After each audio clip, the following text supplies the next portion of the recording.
আসসালামু আলাইকুম। সুমাইয়াস কিচেনে সবাইকে স্বাগতম জানাচ্ছি আমার আজকের রেসিপি দেখার জন্য। আমি আজকে আপনাদের সাথে ভীষণ মজার একটি ভর্তার রেসিপি শেয়ার করব। আর এই ভর্তাটি হচ্ছে কাঁঠাল বিচির ভর্তা। আমি এই কাঁঠাল বিচির ভর্তা তিনভাবে করে থাকি, আজকে একভাবে আপনাদেরকে করে দেখাবো। যদি আজকের রেসিপিটি আপনাদের কাছে ভালো লাগে কমেন্ট করে জানাবেন। বাকি যে দুটি রেসিপি সেই রেসিপি আমি আপনাদের সাথে শেয়ার করব। চলুন দেখে নেই এই কাঁঠালের বিচির ভর্তা তৈরি করতে কি কি লাগছে। আমি এখানে এক বাটি কাঁঠালের বিচি নিয়েছি, আর এই কাঁঠালের বিচির উপরে যে সাদা খোসা সেটা ফেলে দিয়ে তারপর ধুয়ে নিয়েছি। উপরের যে লাল খোসা সেটা ফেলে দিতে হবে না ভর্তা করার জন্য। আর নিয়েছি আমি এখানে বাঁশপাতি শীতল শুটকি, বড় সাইজের 6টা শুটকি নিয়েছি। মাথাটা ফেলে দিয়ে পেটের যে ময়লা থাকে সেটা ফেলে দিয়ে ভালো করে ধুয়ে নিয়েছি। আপনারা চাইলে পুঁটি চাপা শুটকি দিয়েও করতে পারেন ঠিক একইভাবে। তারপর আমি একটা প্যানে কাঁঠাল বিচিগুলো দিয়ে 1 কাপের মতো পানি দিয়ে দিচ্ছি। আর চুলার আঁচটা আমি এখন ফুল আঁচে রেখেছি, ঢাকনা দিয়ে ঢেকে রেখে দিলাম। অপেক্ষা করছি বলক আসা পর্যন্ত।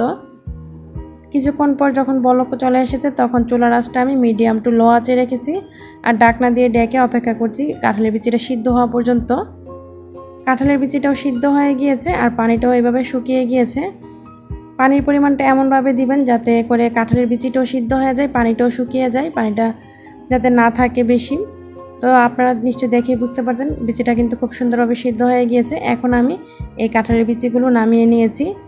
তারপর আবার প্যানের মধ্যে এখানে আমি 1 চা চামচ সরষের তেল দিয়ে আমি যে শুটকিগুলো ধুয়ে রেখেছিলাম সবগুলো শুটকি এভাবে বিছিয়ে দিয়ে দিলাম। আপনারা যদি তেল ছাড়া টেলে নিতে চান তাহলে সামান্য লবণ ছিটিয়ে তারপর শুটকিগুলো টেলে নেবেন। সামান্য একটু সরষের তেল দিয়ে এভাবে শুটকিটা ভেজে নিলেও কিন্তু খুব ভালো লাগে ভর্তাটি খেতে। তো এই শুটকিগুলো কিছুক্ষণ পর আমি উল্টিয়ে দিয়েছি আর দিয়ে দিচ্ছি এখানে বড় সাইজের রসুন কোয়া 4টা, খোসাটা আমি ফেলে দিয়ে তারপর রসুনগুলো দিয়ে দিলাম। আপনারা চাইলে আলাদা করেও ভেজে নিতে পারেন, তবে আমি একসাথেই ভেজে নিচ্ছি শুটকির সাথে। চুলার আঁচটা আমি এখন লো আঁচে রেখেছি আর লো আঁচে প্রায় একটু সময় নিয়ে এই শুটকিগুলো ভালো করে ভেজে নিব। শুটকিগুলো ভাজা হতে হতে কিন্তু রসুনগুলো ভাজা হয়ে গিয়েছে, তারপর আমি তুলে নিয়েছি। তারপর আমি এখানে শিলপাটায় ভর্তাটি তৈরি করব, তাই শিলপাটা নিয়েছি ভালো করে ধুয়ে। তারপর এখানে দিয়ে দিলাম 10টা শুকনা মরিচ, বোটাটা ফেলে দিয়ে তারপর শুকনা মরিচটা ধুয়ে নিয়ে এখন বেটে নিচ্ছি। আমি কিন্তু এই শুকনা মরিচগুলো ভেজে নিইনি, কাঁচা শুকনা মরিচ নিয়েছি। তো শুকনা মরিচটা বেটে নিচ্ছি। এই শুকনা মরিচটা যে একদম মিহি করে বাটতে হবে তা না। তো ঠিক এরকম করে আমি শুকনা মরিচটা বেটে নিয়েছি। আর যে শুটকিগুলো ভেজে রেখেছিলাম রসুন কোয়া সহ আমি সবগুলো শুটকি একসাথে বেটে নিব।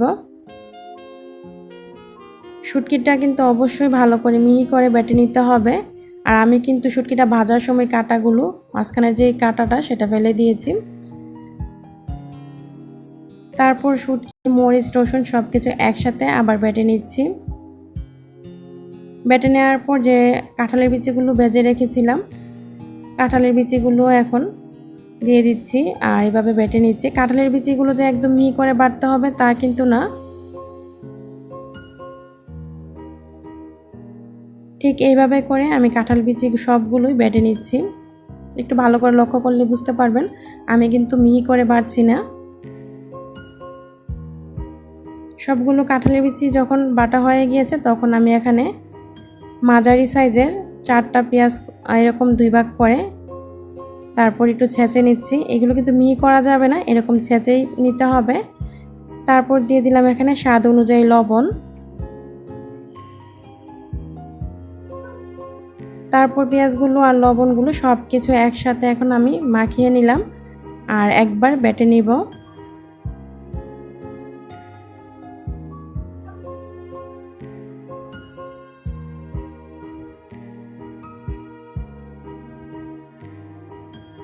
সব কিছু একসাথে মিশিয়ে একবার বেটে নেওয়ার পর এই ভর্তাটা কিন্তু হয়ে যাবে।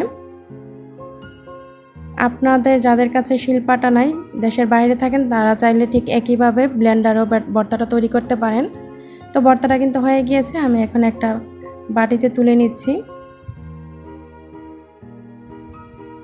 দেখলেনই তো কত সহজে ভীষণ মজার এই কাঁঠালের বিচির ভর্তাটি তৈরি করা যায়। নিশ্চয়ই দেখেই বুঝতে পারছেন কতটা লোভনীয় লাগছে। খেতেও কিন্তু অসাধারণ হয়েছে। গরম ভাতের সাথে এই কাঁঠালের বিচির ভর্তা হলে আর কিছুই লাগে না। আশা করি আমার আজকের এই ভর্তার রেসিপিটি আপনাদের কাছে ভালো লেগেছে। যদি রেসিপিটি ভালো লাগে চ্যানেলটি সাবস্ক্রাইব করে সাথেই থাকবেন। রেসিপিটিতে একটা লাইক দিয়ে দিবেন। রেসিপি সম্পর্কে কোনো প্রশ্ন থাকলে কমেন্ট করবেন, আমি অবশ্যই উত্তর দেওয়ার চেষ্টা করব। রেসিপিটি দেখার জন্য আপনাদের সবাইকে অসংখ্য ধন্যবাদ।